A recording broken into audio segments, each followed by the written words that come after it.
Brian Saunders and Andrew Sutton are building a house in Crete with friends Pete and Leslie Cardy. Brian and Andrew live here now, and Andrew has just bought a car he'll need for his new job as a holiday rep. Thank you very much. Thank you very much. Good little car. Brian's got a job, so I think things are finally on the up. We've got a bit of a rush on today. But Brian's problem has been hanging on to a job. First as a waiter, Now just behave, I'll throw you out. and then as a pool cleaner. I'm hating every minute of this job. Suddenly, out of the blue came a beacon of hope when Brian was called back to Coventry over an £8,000 loss of earnings dispute he had with a previous employer. The money could have transformed their lives on the island, but the beacon was rapidly extinguished when the case was adjourned. It was a bit of a waste of time, 15 minutes in and out. It was to establish who was suing who. I needn't have actually been here. Could have got David. And with over £600 spent on flights and accommodation, money is now tighter than ever. We better seriously look for a job for me fast.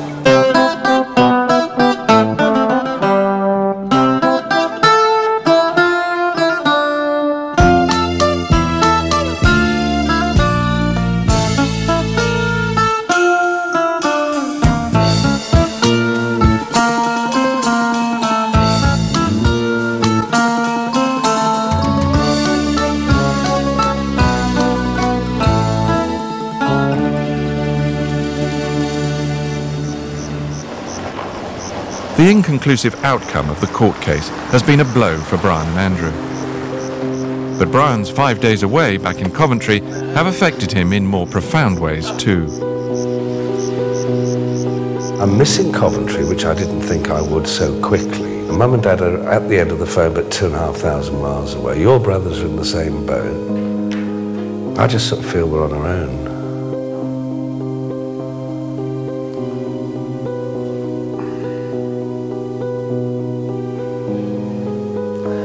I just hope to God we haven't made the biggest mistake of our lives.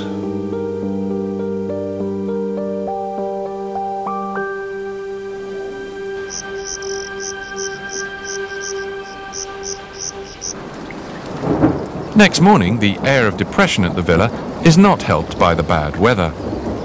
But Brian and Andrew have awoken to a slightly more pressing problem. We haven't had any water since last night. So, no shaving. We can't even use the toilets because we've unfortunately didn't realise the water was off until we'd used the toilet. Flushed them, of course they haven't filled back up again, so we've got no toilets, we've got no water.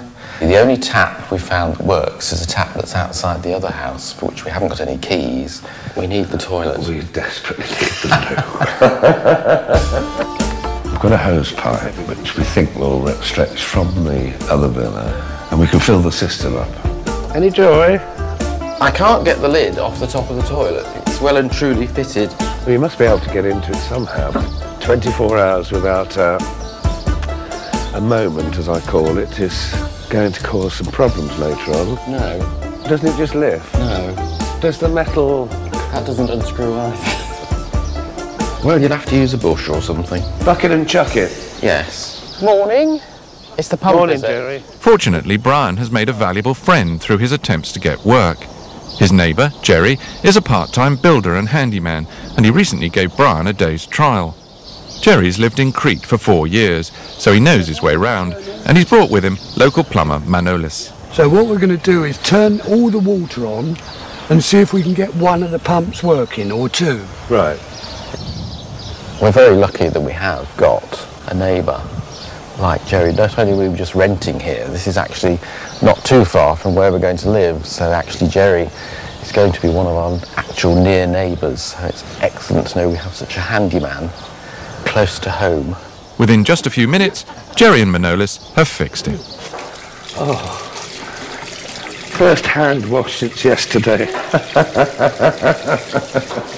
We can now have a shave. And do the washing up. Can do the washing up, and more importantly, a bleach when we need to a bleach. Cisterns are filling up as we speak. Yes, thank God we've got that. You've no idea. Now, just off out of it, please. With Brian free to abloot at last, Andrew receives a call from John Harvey at Solar Glass, the manufacturers of their large motorised window. John has asked them to double-check the dimensions of the space on the ground floor that the big window above will drop down into when it's open. That's okay then. All right? Yeah. John Harvey has asked us to measure exactly the space we have here, so we can just double-check and confirm we've all got the same measurements. All we're measuring is this wall to that wall. Well, but it's got to be right, Andrew. I know. Well, what do they want? They want the measurement between the Yeah, but wall what's and the... your distance at that end? John, who's sales manager at Solar Glass, knows only too well the potential pitfalls of such long-distance projects as this. We want to get it right and get it right first time. It's a long way away. There's no second shot. It has to be right before it goes into the container. That's what we're trying to achieve.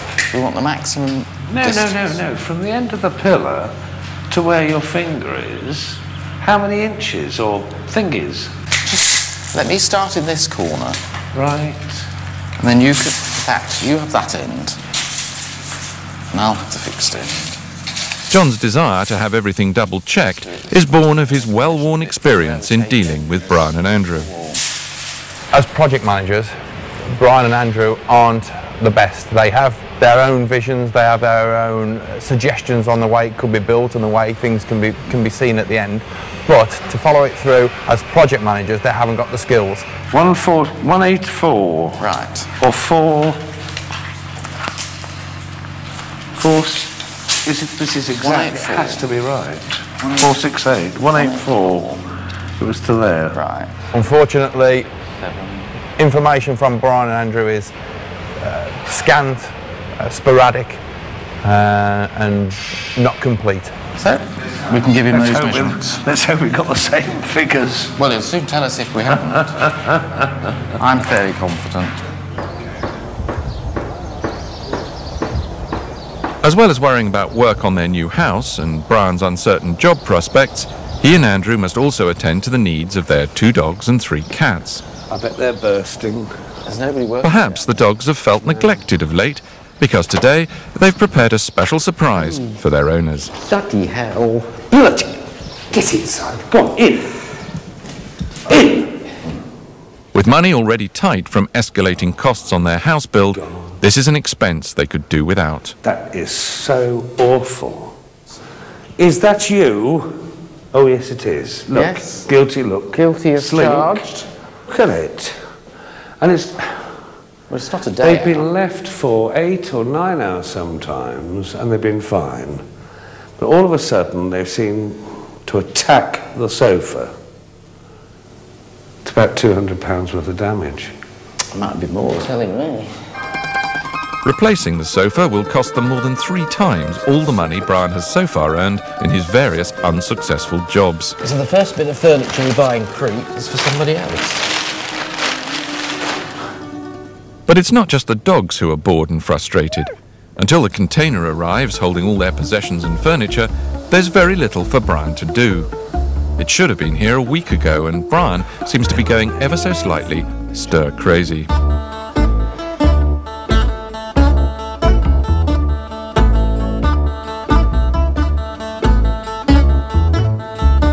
At the moment, it's very frustrating. We're so near yet so far, because the house is almost ready, but it's not ready.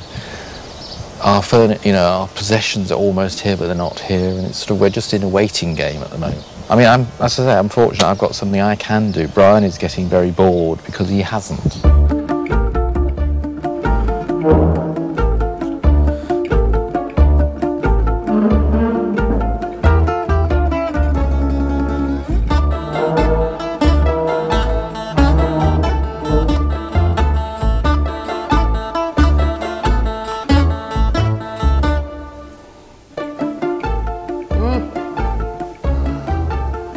Every channel's the same.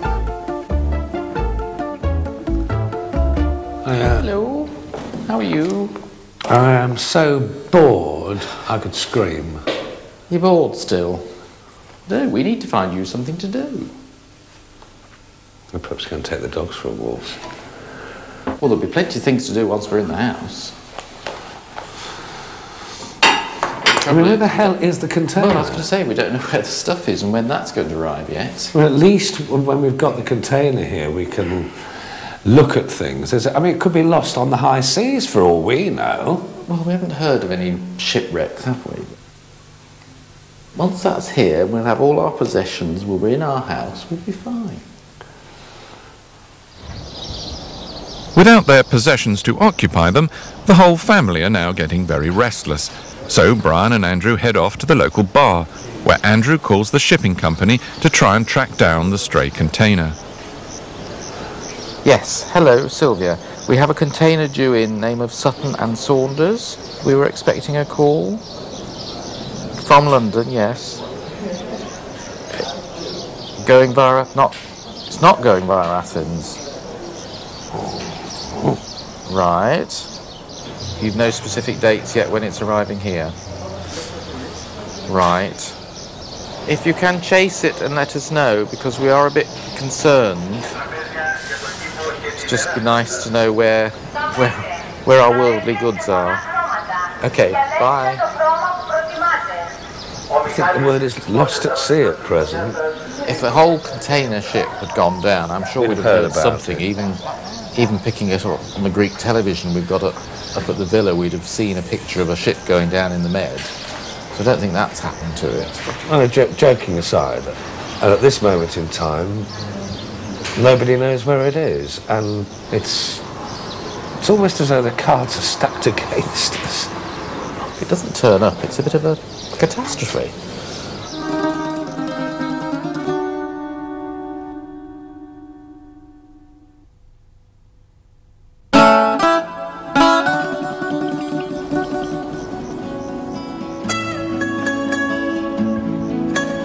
It's now late March, and although there's still no sign of Brian and Andrew's container, at least the sun has finally come out and lifted everybody's spirits. Encouraged, Brian and Andrew go to view the latest progress at the site. Telephone had 2 poles delivered. I believe it's the first of 6. And we've actually got one upright. So we have telephone going in. Oh, yes. Oh, yes. Your staircase is unveiled. Oh, very grand. Oh, that's very nice, Andrew. That isn't fussy. That's really stylish. And all this will be built up, though, won't it? Yes, because the pool will be level with the top. Because that's one nice. The pool has been raised to match the level of the horizon, which means that swimmers will enjoy a magnificent view of the bay. So. Right, shall we go upstairs then? Yeah, let's. Oh, this is nice. This is definitely moved on. You see the light fittings, the switches and things. Like dimmer. It's a dimmer. Dimmer switch. And they've got little coloured surrounds that go on once they've done the decorating. This is the top of your wild staircase, down to the pool. You see how big the pool is from here, can't you? That is a big pool. Oh, I'd like to leap in. Now. It might be a bit cold. I don't care.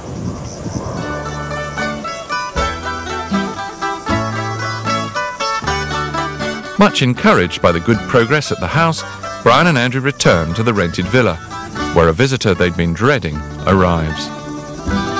Good morning. Oh, good morning. I'm Tony. Hello, Tony. Come in. How are you? Nice to see you. Tony is the owner of Brian and Andrew's rented villa, and he's dropped in to see the damaged sofa for himself.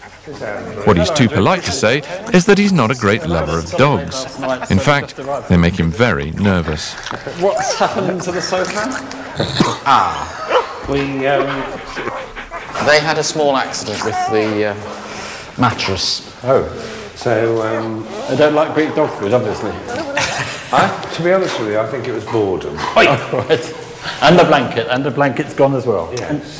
What are we going to do with Yes. it? So we need Well, we're going to have, Well, we're gonna sort it out, blankets, we haven't thought we'd replace them anyway and just take these with us because we need to buy some. Yes, so if we just buy new blankets, then... we? I bet it was a bit of a mess, wasn't it, when that sorted was? And it started off with them nicking a couple of the buttons, you know, All right, yes. in the upholstery, and we thought, hello. Yeah. Then we were out for quite a long day, came back and he'd gone to town on it. Bitten the corner off. Really sorry. Never mind. Oh, God, I can't handle dogs, actually. Like, Finally, Tony can bear Rupert's enthusiastic advances no more. yes, we've got to go then. Okay, see you around. Nice to see you. Nice to We'll catch up later and Yes, have that we will wine. do. I look forward to seeing your place as well, you know. Yes, when it's we'll give you a guided tour. Okay. So, a much relieved Tony rapidly departs, and at least Brian and Andrew have not been made homeless. Oh, dear. Well, that was something I was dreading. And it's your fault, you little monkey. I was dreading that. But what a nice man. He could have gone berserk. What a Do you know, I tolerant had a dream last night. I said, right, I want you out. I want you out of this place. Well, he could have done. But while they do have a home, and indeed a future home, they still have no possessions. And Brian is beginning seriously to worry about ever seeing his stuff again. Everything that we own is in that container. Everything, except what we stand up in. And I am extremely worried about it because nobody seems to know where the hell it is. Well, I think you think I've not been chasing it. I have been chasing it. I'm not saying you haven't, Andrew. Well, I'm worried about it as well. We just need to know ourselves where the hell it is. I know. By bringing from home much of their furniture and kitchen equipment in the container, Brian and Andrew hope to make big savings. But other essential items still need to be bought here, like some form of transport for Brian to get around on the island. If you walk this way, I've loads of bikes up here. This is where the locals keep the bikes for sale. With money so tight, Brian and Andrew can't afford 2 cars, so Brian will have to make do with a motorbike. And they've come to see local expat June, who sells them. Brian's requirements are not that technical. I want a yellow one. Oh. Or a red one. We've got yellow ones. See what you like. Loads to choose from. This is nice, isn't it? I can see me on that. Yes, it's lovely. That's far too big. That's You don't far think that's too me? No, you're not a Hell's Angel. Okay. Do you want a scooter? You Okay. can have a scooter. We need a scooter. Sorry. Okay then. Well, we've got this one, That's more like it. 150cc. What's the price of that? This one's 3,000. Three? That's not the budget we have. No. Be anything cheaper? What is your budget? We agreed between 1,000 and 1,500 if it was really good. Between 1,000 and 15 or 1,600 is the top end of it. Okay. What about this sort of colour? Yeah. This one looks quite smart. How much is this one? This one's 15. What's it feel like? Not only does it fit him, but it's yellow. Yeah, get give it it a out? test drive. Do you reckon See? it's worth having? Yeah. You do? Yes. Is it? I mean, and we're this is- living here. Don't sell me a duffer. I won't, because you'll come and get me. I will. You know where I am. This is 50 cc's. Does that feel okay? It's okay. Yeah. Drive carefully.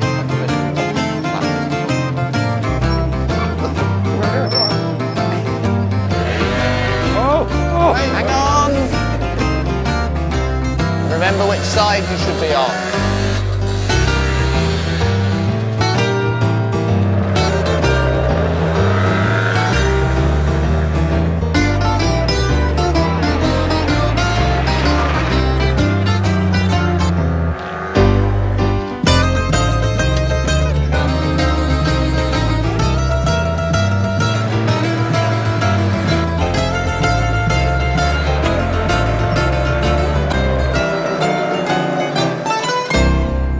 Can I help you? I want to go. Okay.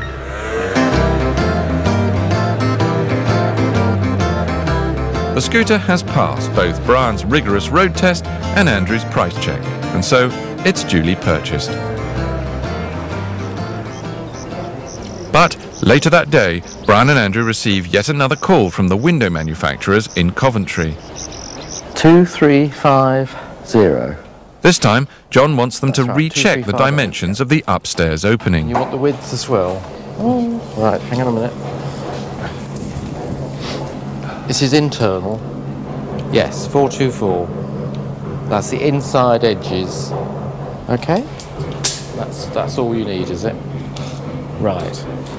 Okay, John. Okay. Yep, bye. All right. Seems to be doing all he can to get the window here, perhaps a little earlier than he first thought he could do. So, fingers crossed we should be there.